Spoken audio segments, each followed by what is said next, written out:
this, or you can blow with that. You can blow with this, or you can blow with that. Or you can blow with this, or you can blow with that. Or you can blow with us. You can blow with this, or you can blow with that.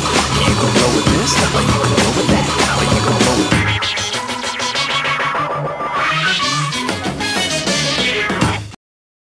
Bonjour, je suis Yamoy Dupas. Je suis le boss de la Port Nawak Institution Company. Bonjour, oui je suis Julien Roy.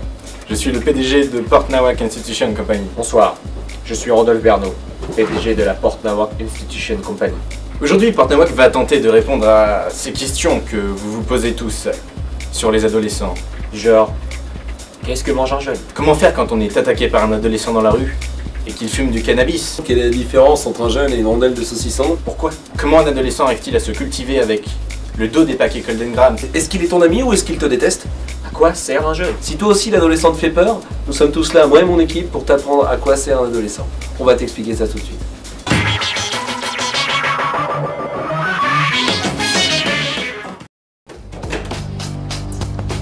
Comme tous les jours depuis 5 ans, Monique, mère au foyer, se demande si son fils a encore fumé du cannabis.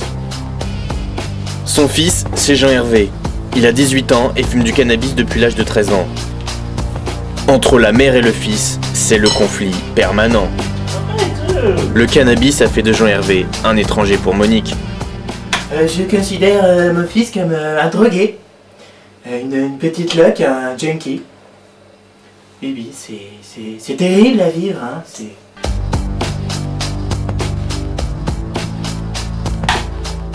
Je me souviens très bien d'une fois où je suis rentré, hein. Oui. Et la salle de bain était pleine de vomi. Mais attends, mais arrête. Oui, de vomi, très bien. Arrête de parler des trucs que tu connais pas, tu sais même pas. Je l'ai défoncé, il a vomi partout. Mais je t'ai pas défoncé, j'avais fait un concours de... Tu avais fumé un joint. J'avais fait un concours de coca avec mes copains. N'importe quoi.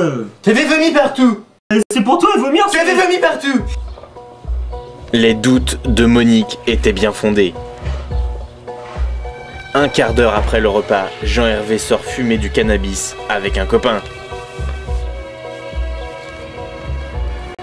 D'après Monique, le cannabis a sérieusement altéré les réflexes de son fils. Mais non, c'est n'importe quoi ça.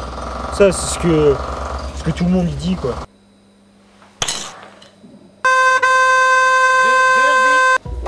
Les fréquentations de Jean-Hervé restent également un problème pour la famille. Bien ou quoi? Ouais. Ah, tranquille. Ah, c'est pas. Eh, dis-moi, c'est qui cette pute? Ouais, non, c'est rien, c'est la mère. Allez-y, on va monter. Ah, tranquille. On monte.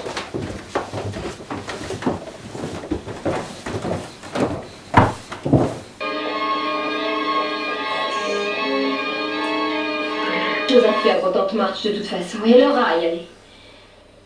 Moi je ne peux plus. Mais Monique reste vigilante et a su imposer certaines règles.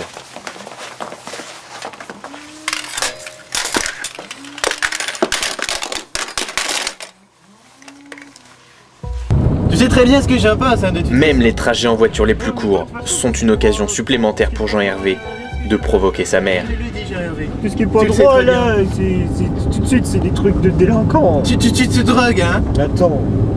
Mais je voulais que tu ailles voir un médecin. Hein. Tu n'as pas voulu. Tu n'as pas voulu, tu es bourru. D'abord, tu me laisserais fumer si tu étais une mère cool. T'es même pas cool. Mais merde. Tu veux t'énerver tout seul, ça changerait rien. Hein? Oh bah y'a de quoi, je m'énerve tout seul, attends. Vas-y, je te jure, elle a de la chance, ce soit moi, sinon j'aurais foutu un bouchon là. Tourner comme ça. Trop folle quoi. Heureusement, le repas d'aujourd'hui se passe à peu près bien. Jean-Hervé est à l'heure. C'est quand même mieux de manger tous ensemble, hein? De te manger tout seul là-haut avec tes copains. Tatouan, T-A-T-O-U-A-N-T. Mais il ne faut pas plus de quelques heures pour que la situation se dégrade à nouveau. Attends, Je suis ta mère, hein? bah oui, mais ouais, bah arrête aussi, j'ai 18 ans quoi. Et là, c'est le drame. La colère de Monique explose. Elle est carrément folle quoi. N'importe quoi. Vas-y, fais voir. 15 jours plus tard, grâce aux concessions de chacun. L'espoir renaît. Ça fait rien du tout, hein. C'est normal. Et en effet, tout porte à croire que la famille de Monique a encore de beaux jours devant elle.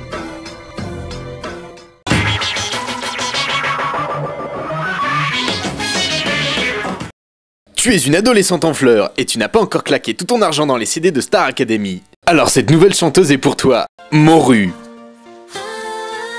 Hey, je sais, que t'as envie quand il n'est pas là. Je crois, tu ne le sais même pas. Parfois, j'aimerais qu'il me prenne dans ses bras. J'ai besoin de lui près de moi. J'aime tes bisous d'amour, le nouvel album de Moru. Un disque HLM.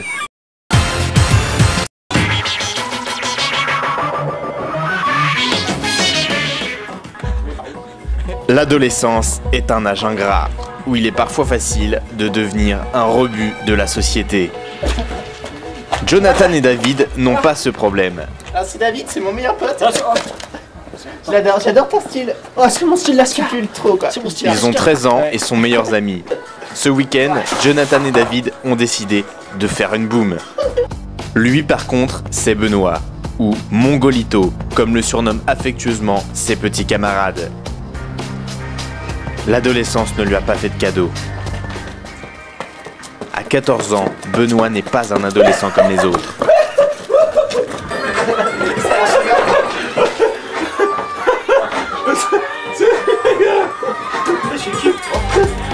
En effet, Benoît sent mauvais et porte des vêtements que sa mère alcoolique a achetés dans un vide-grenier.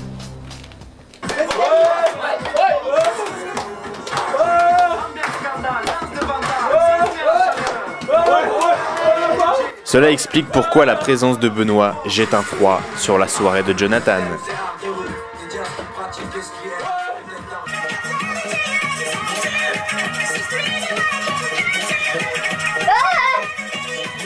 Une heure après l'arrivée de Benoît, la soirée ne prend toujours pas. David va suggérer de passer au slow. Et là, pour notre équipe, c'est la grande surprise.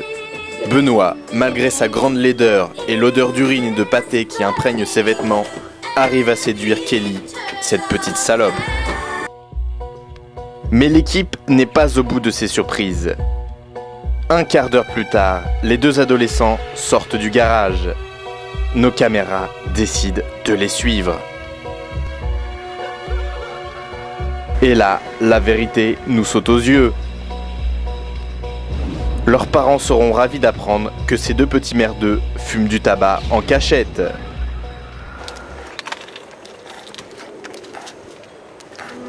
Hélas, Benoît ne pourra pas conclure avec Kelly, la cigarette et les spéculoos lui étant montés à la tête.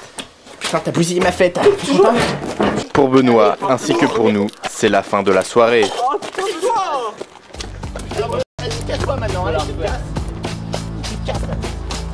Mais le recul, la rigueur morale et l'objectivité propre au journalisme que nous pratiquons ne nous empêchera pas d'affirmer que Mongolito deviendra clochard ou serial killer.